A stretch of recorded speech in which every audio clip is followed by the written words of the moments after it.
Hey everyone, this is Michael again, and welcome to the Smackdown and AEW Rampage review. Smackdown tonight was from the Nassau Veterans Memorial Coliseum in Uniondale in Long Island, right here in New York, while Rampage was taped from the Chesapeake Employers Insurance Arena in Baltimore, Maryland. And didn't get a chance to review Dynamite for this week. I was busy. I was at work when Dynamite was on for the first hour. And then as I got home from work, I just tuned in and I saw the main event, which was to unify the Ring of Honor, the ROH Women's Championship, where it was Deonna Purrazzo versus Mercedes Martinez. And I thought that was a very good match, a very entertaining match from both Purrazzo and Martinez.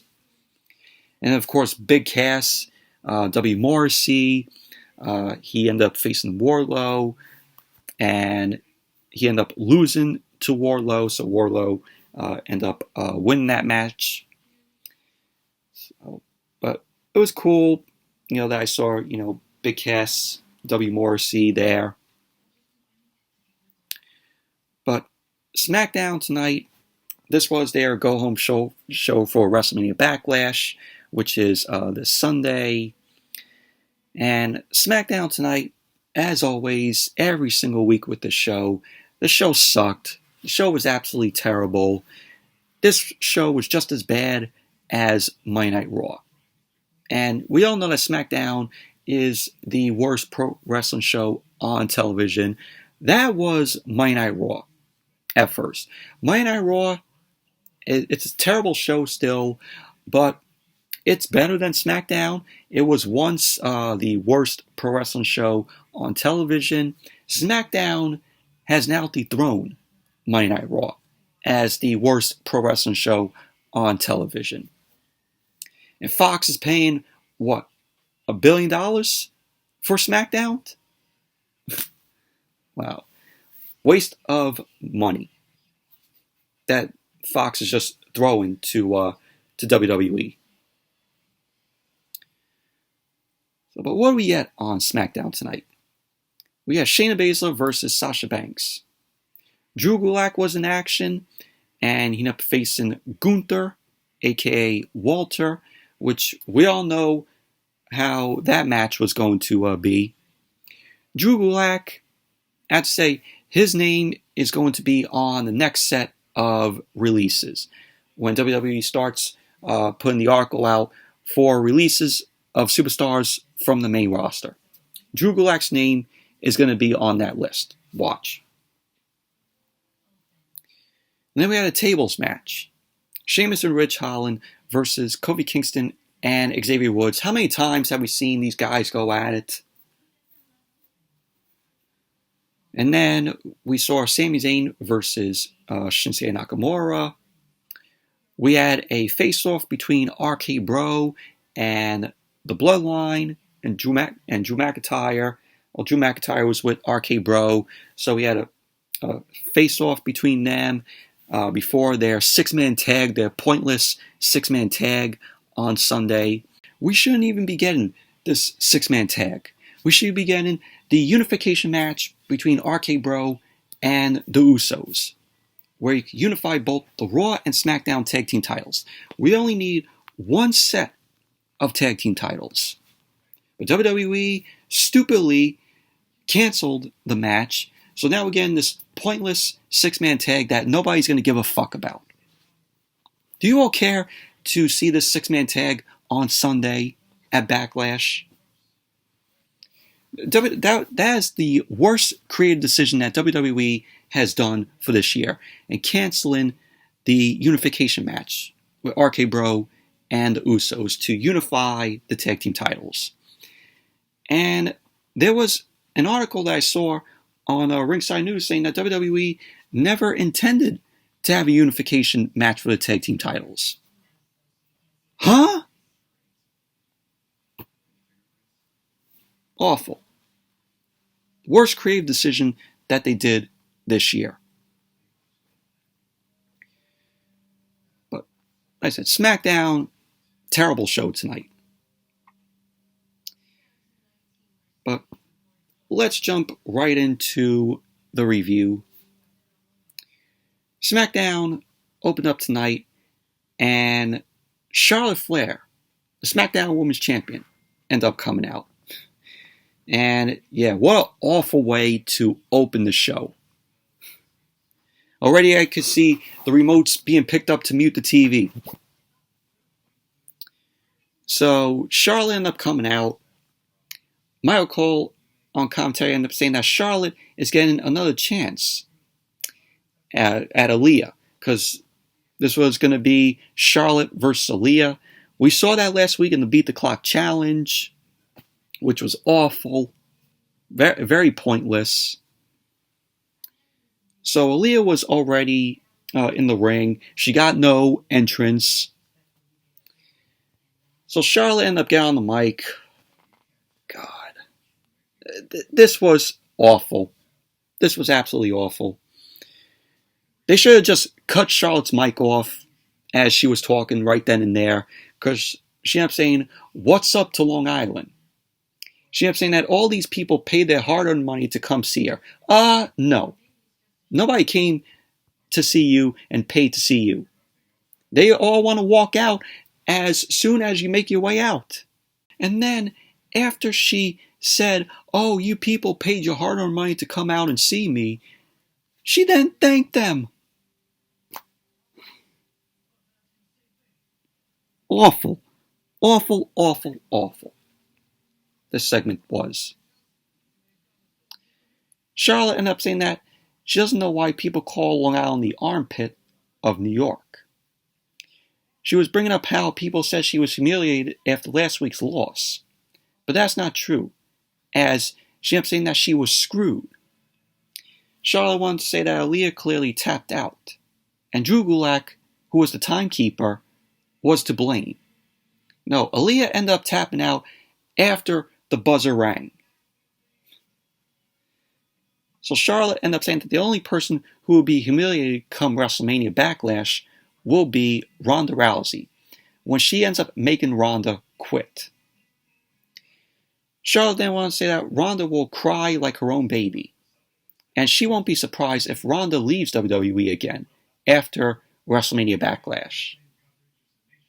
And then Charlotte then addressed Aaliyah, and she was asking Aaliyah if she's enjoying her 15 seconds of fame being in the ring with her. She ended up saying that she's about to give everyone a preview of what she's going to do to Ronda.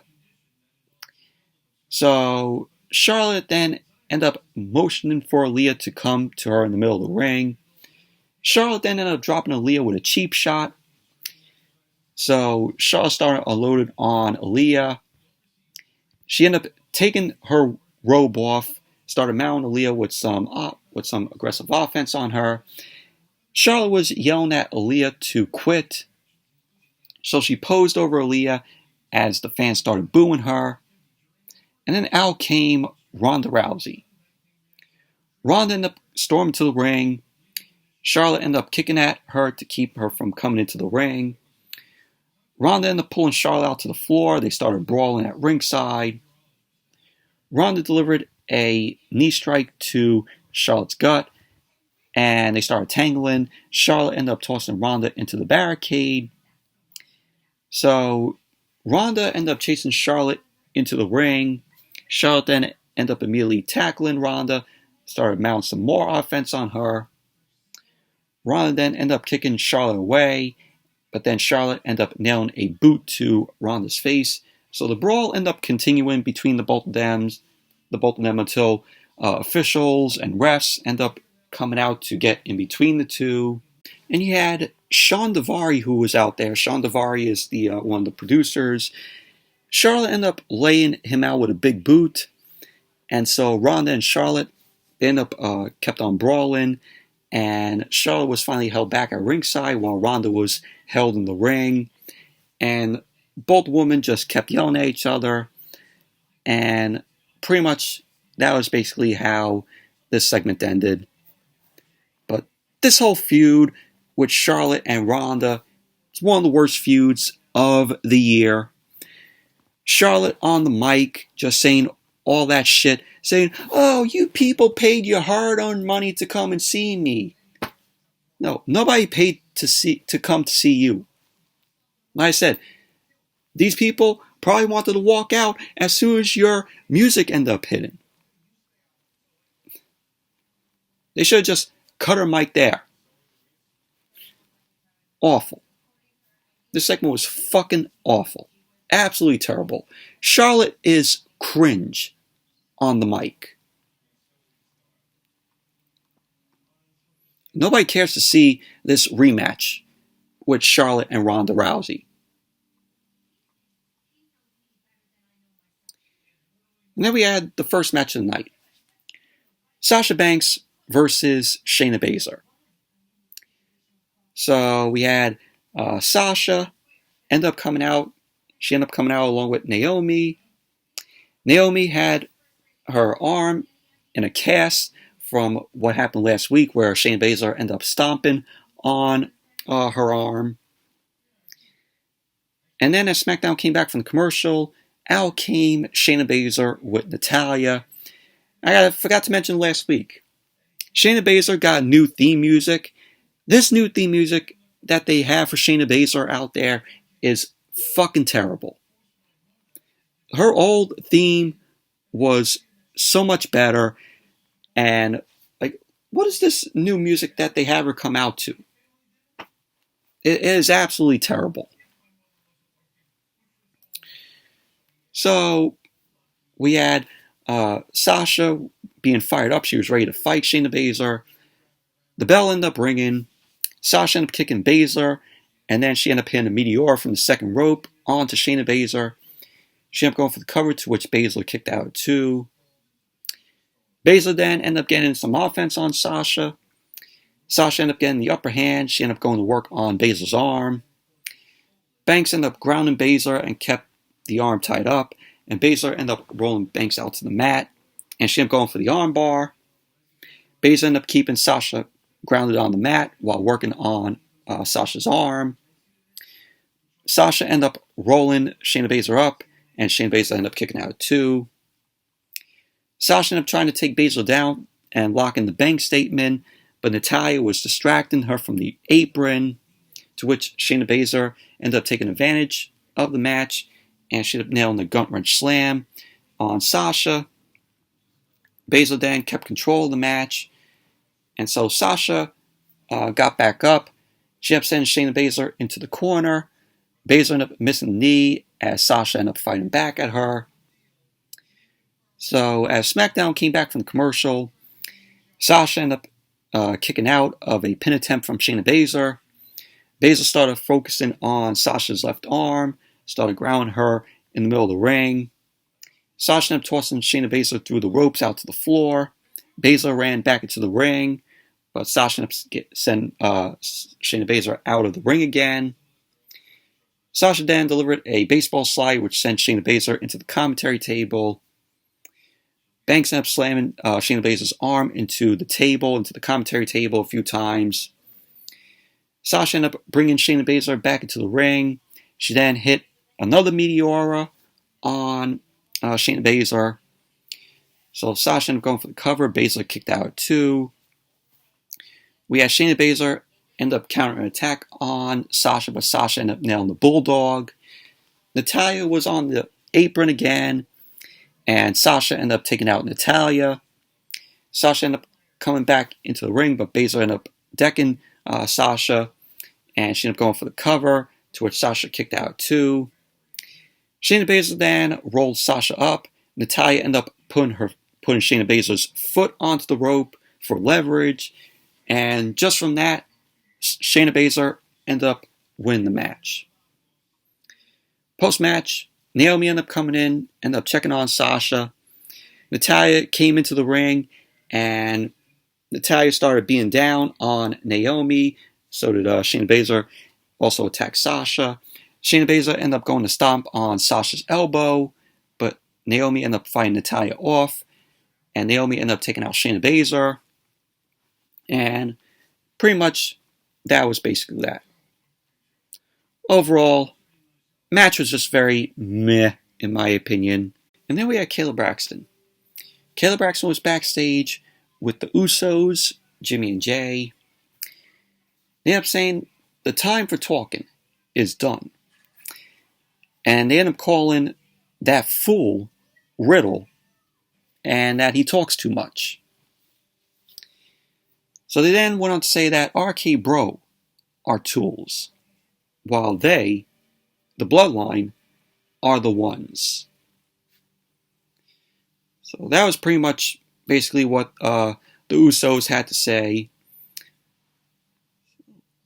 And then as SmackDown came back from the commercial, we had Kayla Braxton with RK Bro, Randy Orton, and Riddle. She ended up asking RK Bro if they heard what the Usos just said. So Randy Orton ended up downplaying what Jimmy and Jay had to say because he ended up saying that they are always running their mouths.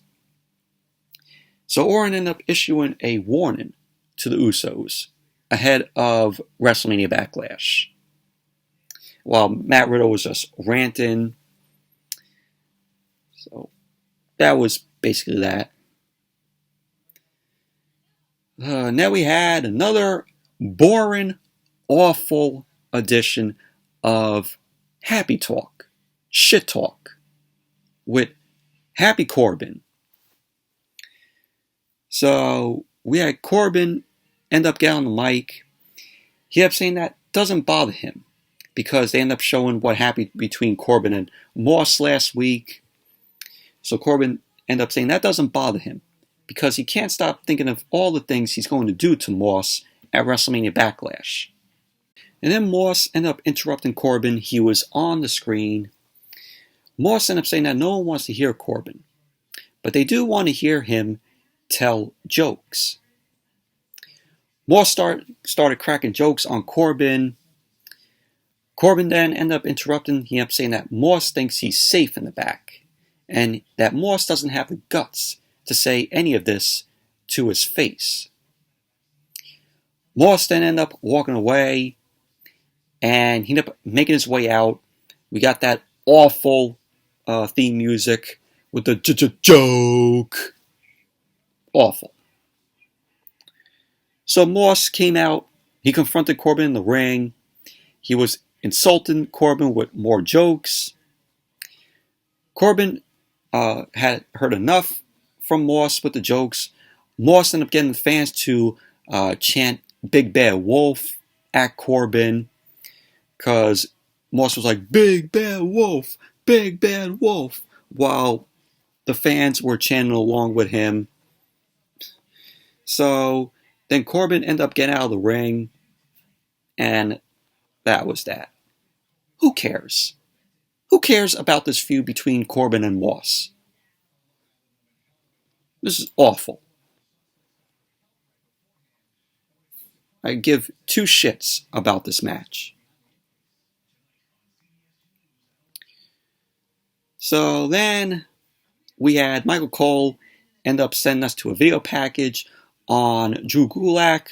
Drew Gulak has been auditioning for a spot to be on the SmackDown broadcast team, which I don't see that going on any longer. Because Drew Gulak's name might possibly be on the next set of releases from WWE as they get to their main roster set of superstar releases. So then we saw how Charlotte has humiliated Drew Gulak, for weeks. We saw that. And then we had Drew Gulak versus Gunther. Drew Gulak was already waiting in the ring. Michael Cole ended up saying that he will face a mystery opponent, which of course was Gunther. So Drew Gulak ended up saying that it feels good to be back in the ring. As SmackDown went to commercial. Then as SmackDown came back, Gulak was still waiting in the ring. The lights ended up going out. And they came back on. And we saw Ludwig Kaiser roll, as I would say. So he was standing on the stage. And he ended up introducing Gunther the ring general, aka Walter. So Gunther ended up coming into the ring. He removed his coat. He handed it to Kaiser Roll. And Gulak looked concerned. And the match ended up starting. Gulak ended up charging in at Gunther. Gunther ended up taking Gulak down. He kept control of the match. Just started clubbing Gulak with a big forearm to his chest. Gunther kept control. And he ended up rocking Drew Gulak with a boot to the face. And then delivered a huge chop to Drew Gulak. We all know Walter and those chops. I've seen Walter in the ring. Watched a match of his at Evolve, which I attended, and actually got to meet him. He put that was when he was still the NXT UK champion, and he put the title on my arm, and that's a heavy title. But very nice guy, he was. And just watching the match that he had at Evolve that night, and when you hear him deliver those chops to his opponents, those chops are really loud. It echoed throughout the gymnasium that I was at. It was a church gymnasium, and it echoed throughout there. His chops are hard that he does to his opponents. Yeah, very big echo when you hear Walter do his chops to his opponents. So we had Gunther. Walter ended up taking Gulak into the corner, laid him over the top turnbuckle, delivered another chop to his chest, to Gulak's chest. Gulak ended up falling to the apron. Gunther ended up dragging him back in, and Gunther ended up applying a sleeper on Gulak. So we had Gulak end up resisting. Gunther ended up keeping the sleeper locked in. He ended up turning the sleeper into a powerbomb, and he slammed Gulak with the powerbomb, and he ended up getting the other win. So Gunther ended up winning the match. So that was basically that squash match. But you tell that WWE, it looks like they are definitely building up Gunther to be something big on main roster. But still, as the guy comes out, he still gets 0 reactions from the crowd.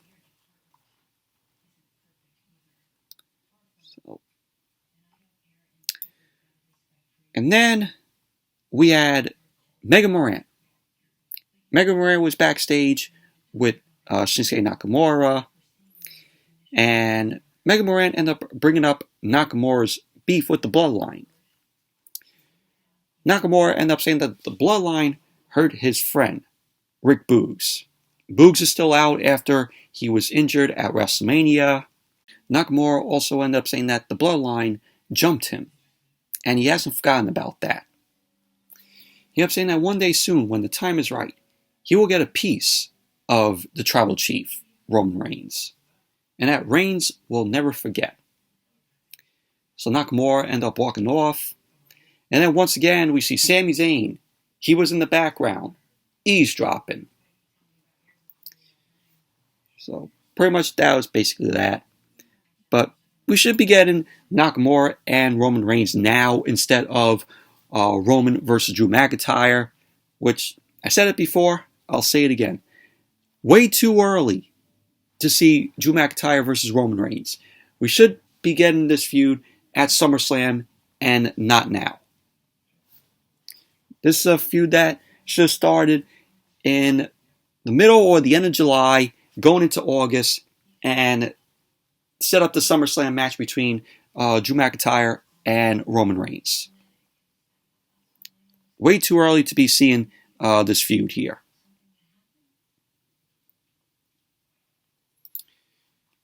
And then we had the tables match. We had Kofi Kingston and Xavier Woods versus Sheamus and Ridge Holland. How many times have we seen these guys go at it? It's the same old. Only it's a tables match. So we had Sheamus and Rich Holland. They end up coming down to the ring. And then as SmackDown came back from the commercial, Caleb Braxton was in the back with Drew McIntyre. McIntyre ended up telling Caleb Braxton that he's not worried about the Bloodline's trash talking.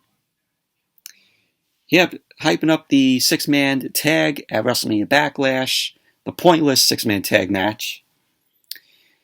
He ended up saying that he believes the WWE Universe deserves a bonus tonight, a preview of the main event on Sunday. So that's going to be the main event of WrestleMania Backlash, the six-man tag. Oh joy. Oh joy. So McIntyre ended up saying that the fans deserve to see the Tribal Chief get his head kicked off. McIntyre then ended up walking off. We went back to the ring, and we saw Michael Cole end up showing us the happenings between Kofi Kingston, Xavier Woods, Rich Holland, and Sheamus. And then we saw highlights of the Where's Butch hashtag. Oh, like Butch is, where in the world is Carmen Sandiego now? Like, where's Waldo? That's what WWE was doing with Butch. Oh, where's Butch? Just reminded me of Pete Dunne, aka Butch, being, where's Waldo? Oh, he's right there. Where in the world is Carmen Sandiego? Oh yeah, let's go to Asia. Oh, let's go to Africa. Maybe he's there in South America. That's what WWE was doing with this whole Where's Butch hashtag. Absolutely stupid. So Sheamus and Rich Holland was in the ring. Tables were shown around ringside. And then out came Kofi and Xavier Woods. The match ended up starting, which the match itself, it was not a bad match. It was a decent match here. Even though we've seen these guys go at it so many times. So we had both teams started brawling. Rich Holland and Kofi Kingston ended up going out to the floor. Xavier Woods ended up attacking Sheamus in the corner. Woods countered a takedown from Sheamus. He started unloading on Sheamus in the corner. Rich Holland ended up delivering some upcuts to Kofi Kingston at ringside. Sheamus then delivered a inverted atomic drop on Xavier Woods. Xavier Woods came back. He delivered a knee, which sent Sheamus out to the floor. Rich Holland then came in. He ended up dropping Xavier Woods from behind. Woods countered Holland as Kofi ended up flying off the top with a right hand to Rich Holland. So both Woods and Kofi were unloading on Rich Holland with some kicks. Sheamus ended up pulling Kofi out to the floor, and Woods ended up flying out, ended up diving out and taking out Sheamus.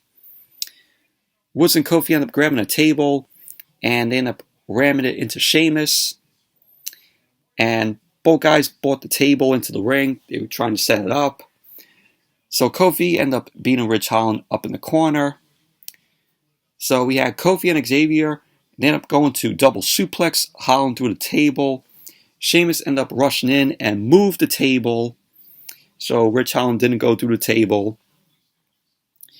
Sheamus started unloading on Kofi, ended up hitting the Irish Curse backbreaker and sent him out to the floor. Sheamus ended up standing up a table at ringside. Xavier Woods ended up stopping Sheamus from putting Kofi through the table with a powerbomb. So Rich Holland then ended up attacking Xavier Woods at ringside. Woods sidestepped, and Rich Holland ended up going into the ring steps. Sheamus was looking to put Xavier Woods through the table from the apron with the white noise, but Kofi then ended up making the save. He then went to the top turnbuckle and nailed a big dive onto Sheamus, and he ended up putting them both through the barricade. And then SmackDown went to commercial. Then as SmackDown came back from the commercial, we had Sheamus end up doing the 10 beats of the Buran on Xavier Woods from the apron. Rich Holland ended up doing it to Kofi also. Rich Holland then rolled Kofi back in. And there was a leaning table that was in the corner, and Ridge Holland and Sheamus end up trying to double team Kofi through the table.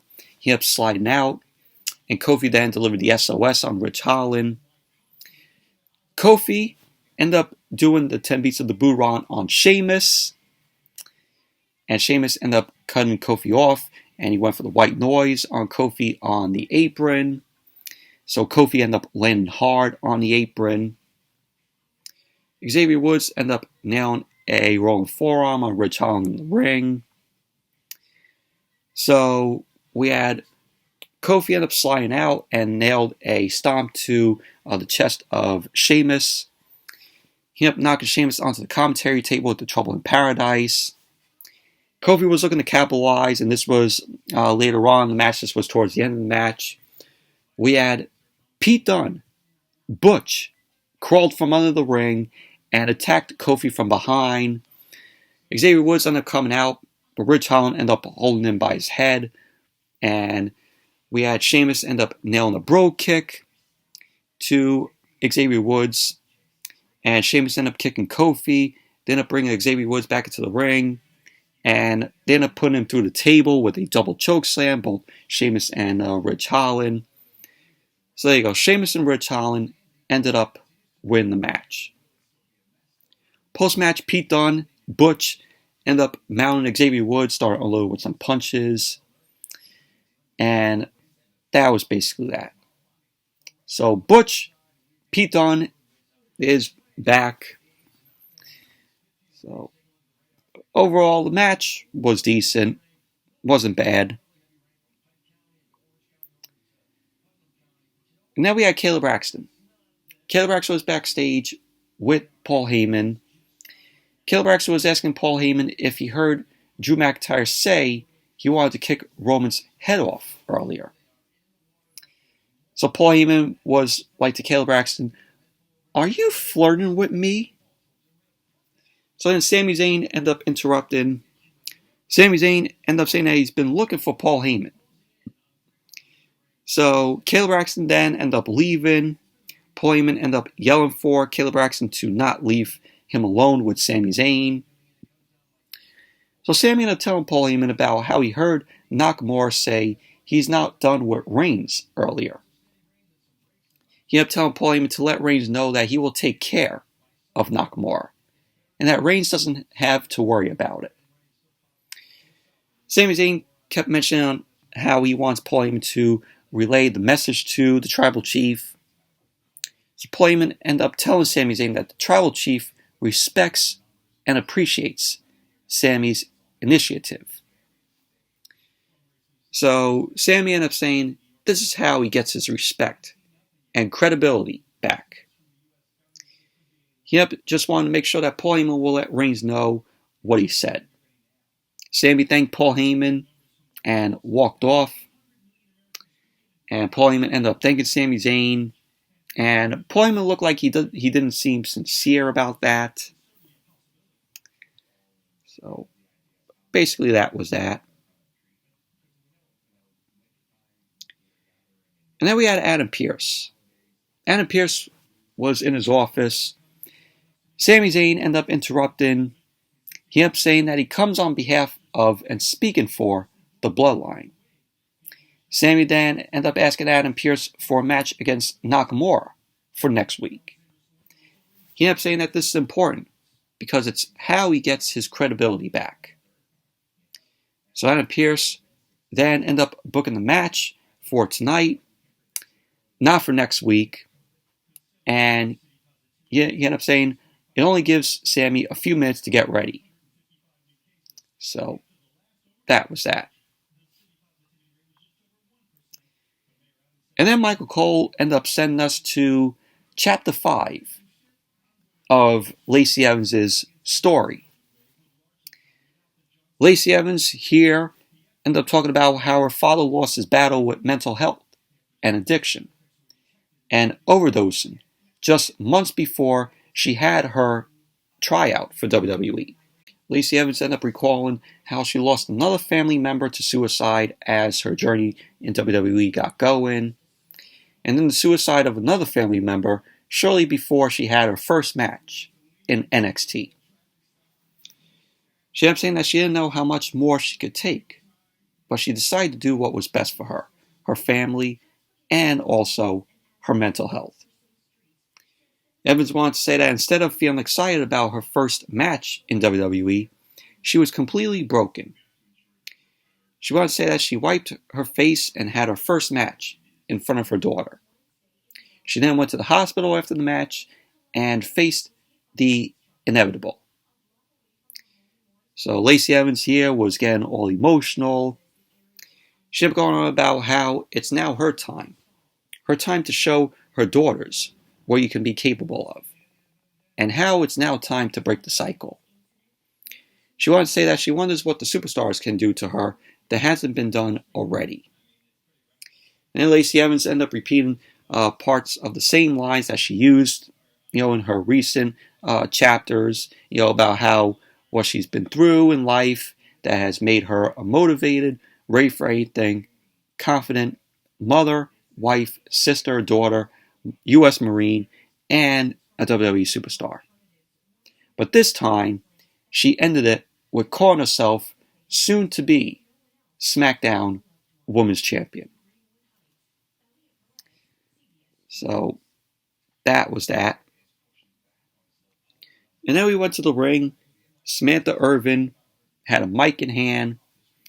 She ended up talking about the promos from Lacey Evans. And we had Lacey Evans end up coming out. So Lacey Evans ended up making her return there in the WWE arena. And she got new music. She's not the Southern Belle anymore. Looks like they're giving her like a sort of like Marine type gimmick here. So she came out. She was posing with the fans, just giving them high fives, hugging the fans, and pretty much that was basically that. But it was very weird because we all know about Lacey Evans and her Southern Belle gimmick that she had, where she was like, "Oh, you nasties." We all know that. It was kind of weird not to see Lacey Evans come out in that gimmick because we were so used to that. But there's a gimmick change for Lacey Evans here. So let's see where this goes with Lacey Evans in this new gimmick. But pretty much that was that. And then we had Shinsuke Nakamura versus Sami Zayn. So Sami Zayn ended up coming out. He got boos from the crowd. He came into the ring, posed on the top turnbuckle. And then as SmackDown came back from the commercial, Nakamura ended up coming out while Pat McAfee was rocking out on the commentary table to Nakamura's music. So the match ended up starting. Sami ended up dodging a kick from Nakamura. Both guys ended up locking up. Sami applied a headlock on Nakamura, then worked on his arm. Nakamura ended up turning around. He was controlling Sami Zayn by his arm. So Nakamura ended up delivering a boot to Sami Zayn's face and then delivered the knee drop. Nakamura ended up going for the cover, to which Sami kicked out too. Sami Zayn ended up fighting back in from the apron. He dropped Nakamura, started stomping away at him. Sami Zayn ended up keeping Nakamura against the ropes, started choking him while the referee was counting. Nakamura delivered a knee to Sami Zayn's gut, and then he kicked Sami Zayn. Nakamura ended up stunning Sami Zayn with an enziguri. Nakamura ended up charging into the corner, but Sami ended up getting his feet up. Nakamura then delivered a sliding German suplex to Sami Zayn. Nakamura ended up charging at Sami Zayn, but Sami Zayn ended up catching Nakamura and delivered a Michinoku driver. So Sami Zayn ended up going for the cover, to which Nakamura kicked out too. And as SmackDown came back from the commercial, Sami Zayn had Nakamura grounded. He was hitting him with some forearm strikes. Sami Zayn ended up grounding Nakamura in a chin lock. Nakamura then ended up ramming Sami Zayn back into the corner. And Sami Zayn ended up leaping from the second rope with a right hand. And he ended up going for the cover, to which Nakamura kicked out too. So, at the end of the match, we had Sami Zayn end up crawling away while the referee was counting. He was going behind the commentary guys. He was going behind Pat McAfee and Michael Cole, pulling on their chairs into Nakamura's way. Nakamura ended up following, but Sami Zayn ended up nailing the haluva kick to Nakamura, which sent Nakamura into the barricade. Sami then ended up rushing back to the ring as the referee was counting 9, and the ref counted 10. And so Sami Zayn ended up winning the match by count out. So that was basically that. Overall, the match was okay in my opinion. And then we had the face-off between RK Bro, Drew McIntyre, and the Bloodline. So RK Bro, Orton, and Riddle end up coming out. And then as SmackDown came back from the commercial, out came Drew McIntyre. McIntyre ended up getting on the mic. He ended up giving a shout out to Long Island. And he goes for Long Island to acknowledge him. Riddle then interrupted. He ended up acknowledging that Orton is his best friend. Orton acknowledged that he still has McIntyre's handprint on his chest from 2 years ago when he won the WWE Championship from him. McIntyre ended up acknowledging that he still feels it from when he won the WWE Championship back from Orton. So Riddle was acknowledging that we're letting bygones be bygones. Riddle then also acknowledged that Orton has the most muscular legs in all of WWE. So Orton ended up acknowledging that the sky is blue and the grass is green. And the Usos have had their lips on the ass of Roman for years. So McIntyre ended up saying that they all acknowledge that Reigns is the biggest piece of crap walking earth. So then the Bloodline ended up making their way out. Reigns, the Usos, and Paul Heyman. So we had them all march down to the ring. So we had the two sides end up staring each other down. The Bloodline came into the ring. We had a brawl break out between these guys. Riddle ended up getting sent out to the floor by Jimmy. Orton was also sent out to the floor. The Tribal Chief, Reigns, ended up hitting McIntyre with the Superman punch and brought him to one knee. The Usos ended up pulling McIntyre now while Reigns started unloading with some right hands to McIntyre. Riddle ended up running back in, ended up hitting Jay with the RKO. Orton rushed back into the ring and dropped Jimmy with the RKO. Reigns ended up going for Orton, but McIntyre ended up stopping Reigns with the Claymore. He delivered a Claymore to Reigns. So the Bloodline ended up retreating out to the floor. And just we had these guys started yelling at each other. And we had a stare down with these 6 men. And that was how SmackDown went off the air. Overall, show was terrible. It's SmackDown. What do you expect? And nobody cares about this pointless 6-man tag between these guys. And it's going to be the main event of WrestleMania Backlash. Very pointless 6-man tag. We shouldn't even be getting this at WrestleMania Backlash. We should have got the unification match, RK Bro versus the Usos, and unify the tag team titles. Unify both the Raw and SmackDown tag team titles, because we only need one set of tag team titles. And we are not getting that match. We are not getting the unification of the tag team titles. But that's WWE for you. It's the worst creative decision that they've done this year. Awful. Moving on to AEW Rampage, which Rampage was a good show. Rampage was on at 5:30 today, And I think it's going to be on at 5:30 next Friday. And they're doing it because of the NHL playoffs. So expect Rampage, to be on at 5:30 on Fridays till, I guess, whenever the NHL playoffs are over. But we had Ruby Soho and Toni Storm versus Dr. Britt Baker, DMD, and Jamie Hayter. Hook was in action, where he ended up taking on JD Drake. We had a women's Owen Hart Foundation tournament qualifying match, Yuka Sakazaki versus Riho. And we had Jay Lethal versus Konosuke Takashita. I think that's how you pronounce his name. But overall, good Rampage it was. Very enjoyable show. So Rampage opened up with Dr. Britt Baker, DMD, and Jamie Hayter versus Ruby Soho and Toni Storm. And of course, Rebel ended up coming out with Baker and Hayter. And this was a solid women's match here.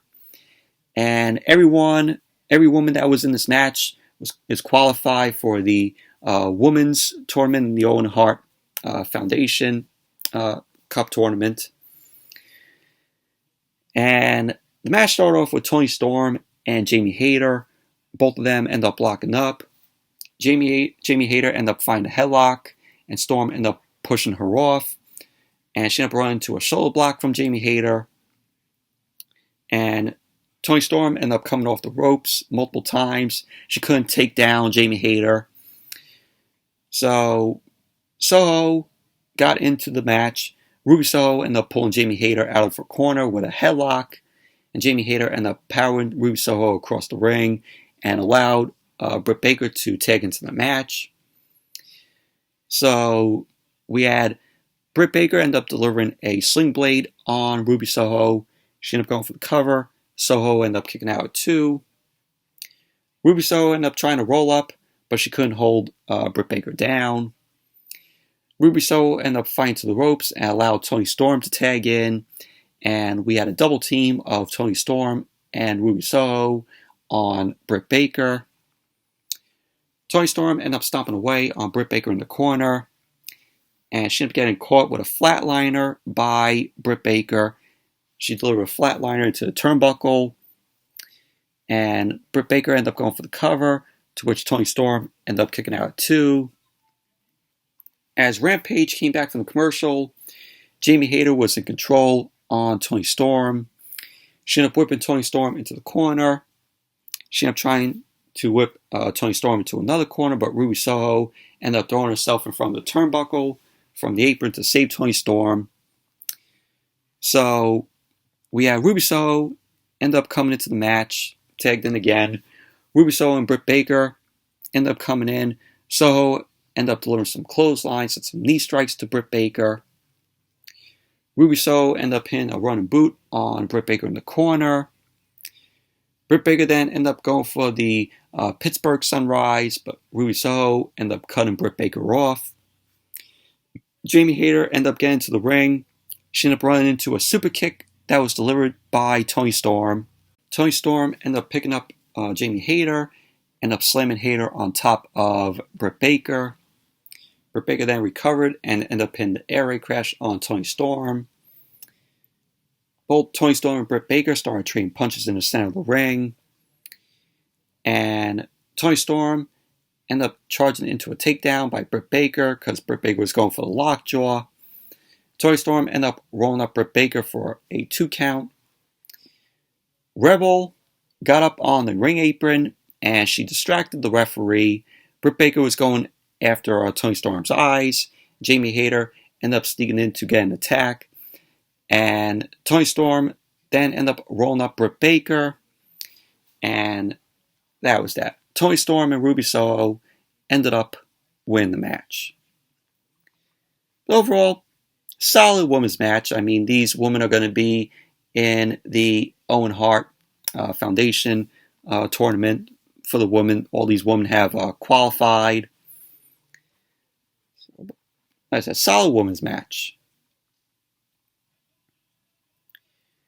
And then we went to the commentary table, and Excalibur ended up saying that they have a phone call from Eddie Kingston. Eddie Kingston, on the phone, ended up saying that his wife cried when he saw him come home after Jericho shot the fireball at him last week on Dynamite. Eddie Kingston ended up saying that all he cares about now is making him feel that same fear, making Jericho feel that same fear and hurt. So he ended up hanging up the phone, and pretty much that was basically that. But this kind of reminded me of when WWE used to do this back in the late 90s on Monday Night Raw. They did like a superstar would call in. So it kind of reminded me of that. But yeah, Eddie Kingston and Jericho, their feud is not ending. So it's no longer over between them. And then we went backstage and we saw Tony Nese and Mark Sterling.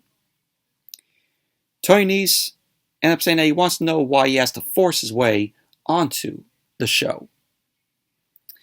Mark Sterling ended up saying that they want a match against Danhausen in Tony Nese's hometown of Long Island. So that was that. We're going to be seeing that match next week. Danhausen gonna job to Tony Nese there. I think Tony Nese is going to be picking up the win. And Dynamite's going to be in Long Island this Wednesday from the UBS Arena.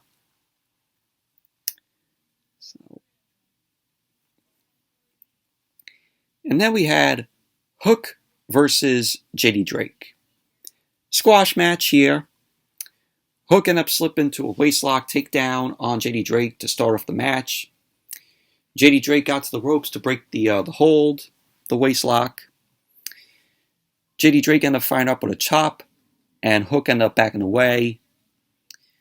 So we had JD Drake end up winding up to deliver a chop. Hook ended up blocking it with his head, and he ended up hurting JD Drake's hand. Hook ended up delivering a suplex to JD Drake, and he ended up going for another.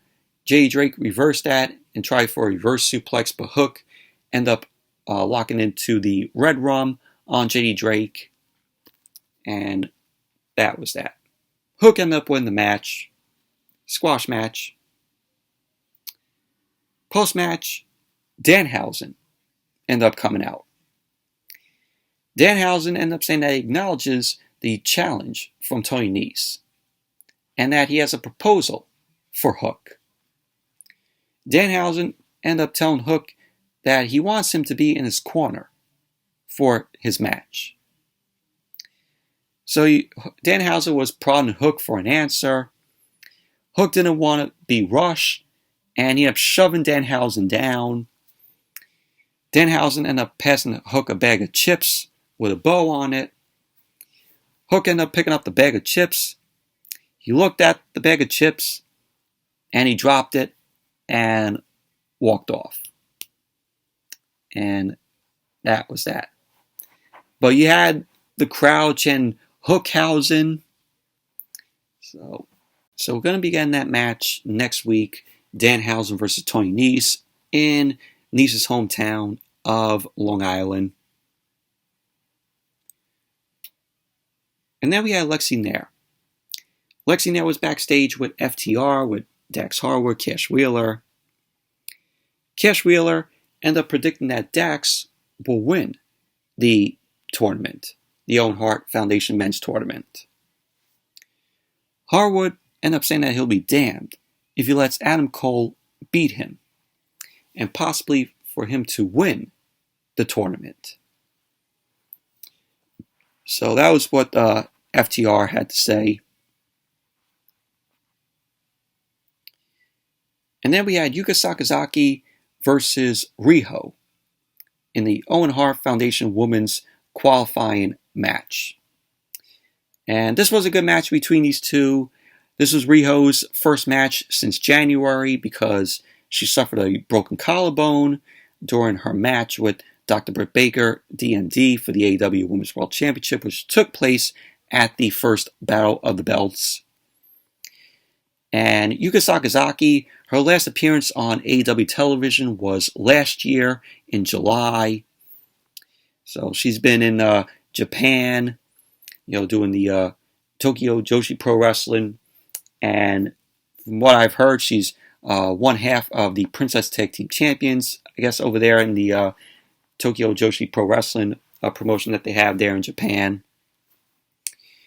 So Riho was dressed in black gear, and it could represent, on commentary, they end up speculating that this could represent a change in attitude in Riho, since, her last match was in January, and she was out, for all those periods of months because of her having a broken collarbone. So the match started off with both Riho and Sakazaki. They would trade arm holds. Riho ended up bridging out of a pin attempt, and she ended up hitting a drop kick to Sakazaki. She then ended up hitting a run knee into the corner to Sakazaki. Riho ended up going up to the top rope. She ended up hitting the crossbody for a close 2 count. Sakazaki ended up getting back to her feet. Riho then ended up charging into a boot in the corner, ended up hitting a drop kick to knock Sakazaki out to the floor. Sakazaki then ended up hitting a cannonball senton from the second rope to Riho on the floor. And as Rampage came back from the commercial, Riho ended up missing a double foot stomp from the top rope. Sakazaki ended up slamming her down, and she ended up going for the cover, to which Riho ended up kicking out at 2. So at the end of the match, we had both women started trading elbow strikes. So Sakazaki ended up going for a strike on Riho. Riho ended up reversing that into a inside cradle, and she ended up getting the win.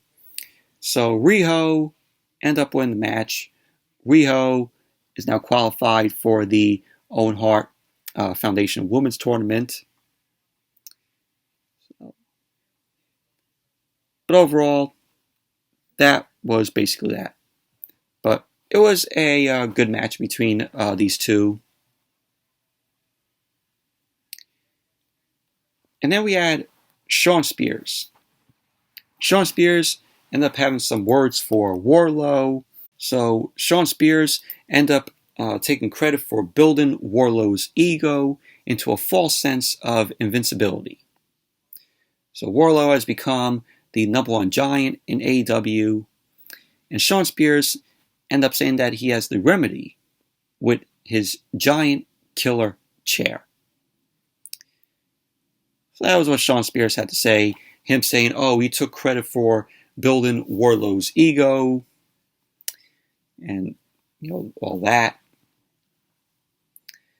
So after the Riho and Yuka Sakazaki match ended, we saw the Owen Hart Foundation Women's Tournament bracket.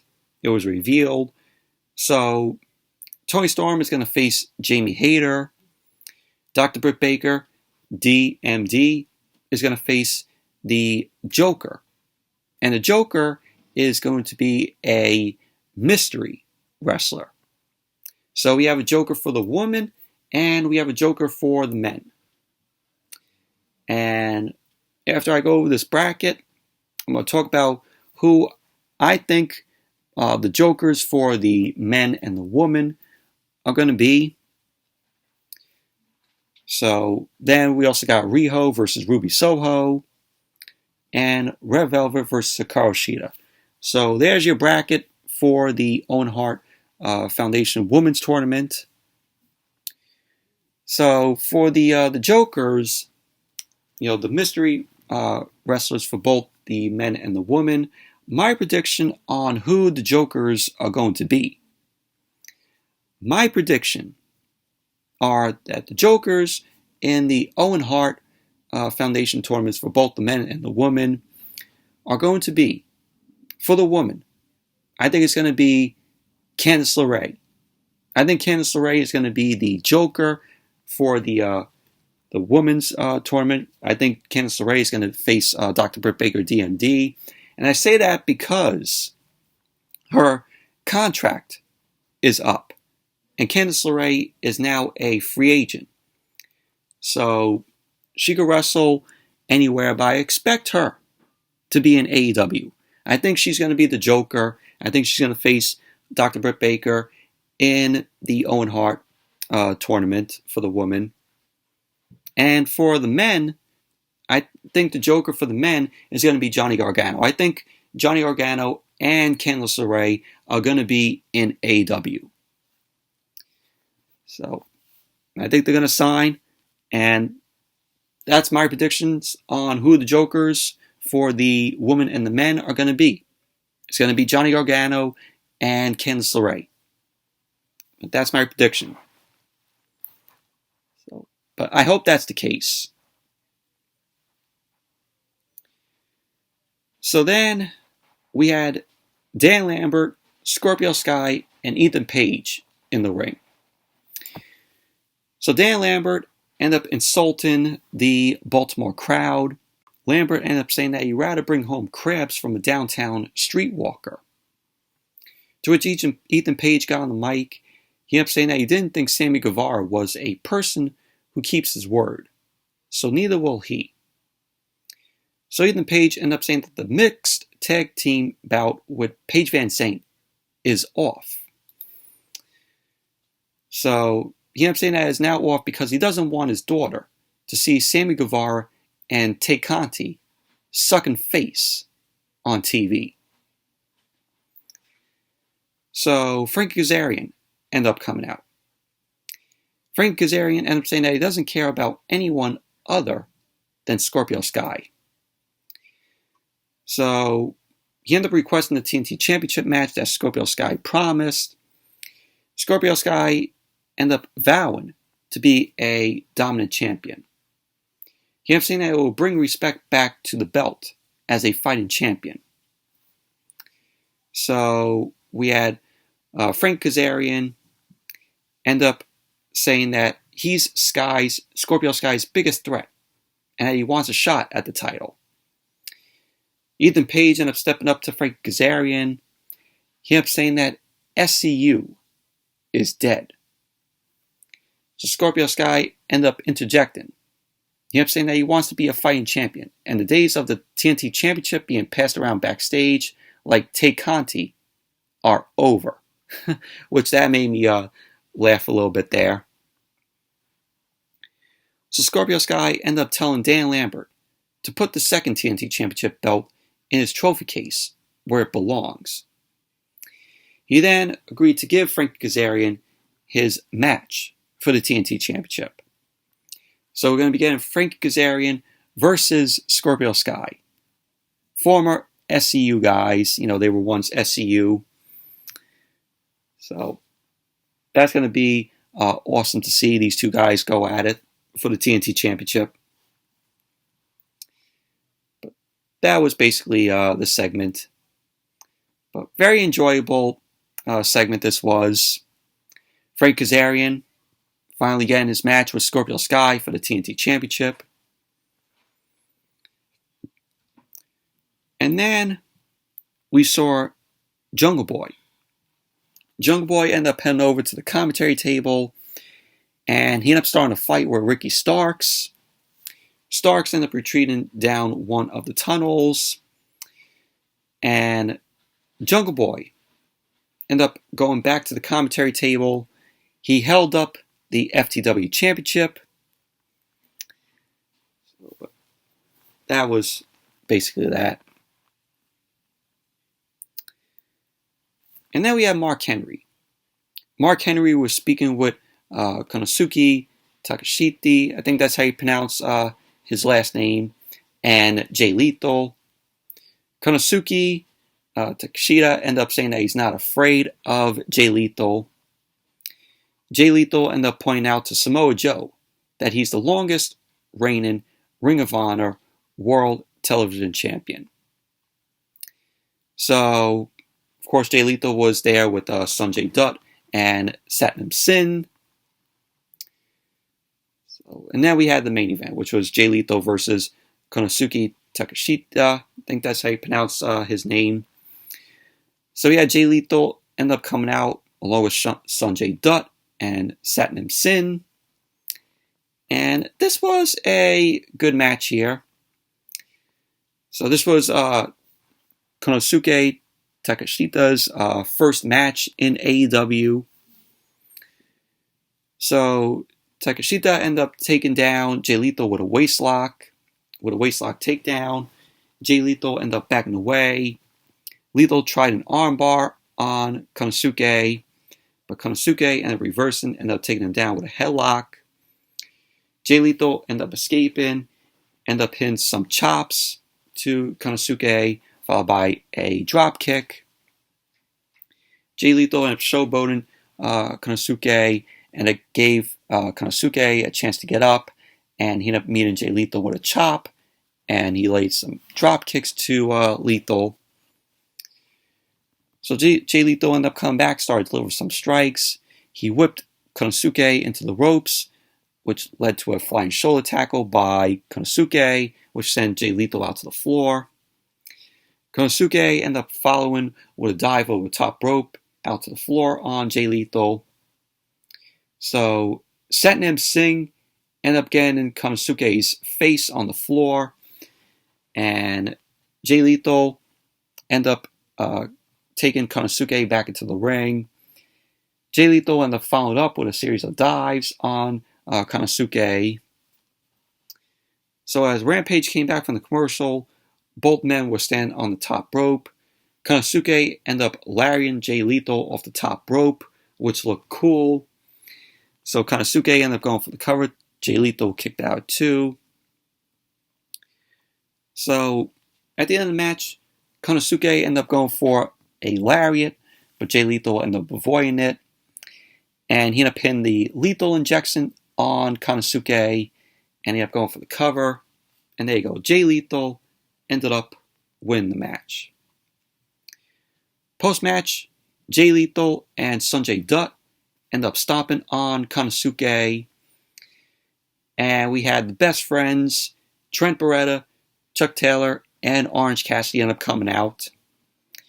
Trent and Chuck end up going after Jay Lethal and Sanjay Dutt. And Satnam end up turning aside, and he ended up choking down both Trent and Chucky T. So there you go. The Walmart Great Value version of the Great Khali end up choking down Trent and Chucky T. Orange Cassidy ended up getting up on the ring apron and got Satnam's attention. Orange Cassidy hopped down before Satnam could got a hold of Orange Cassidy. And then Samoa Joe ended up coming out.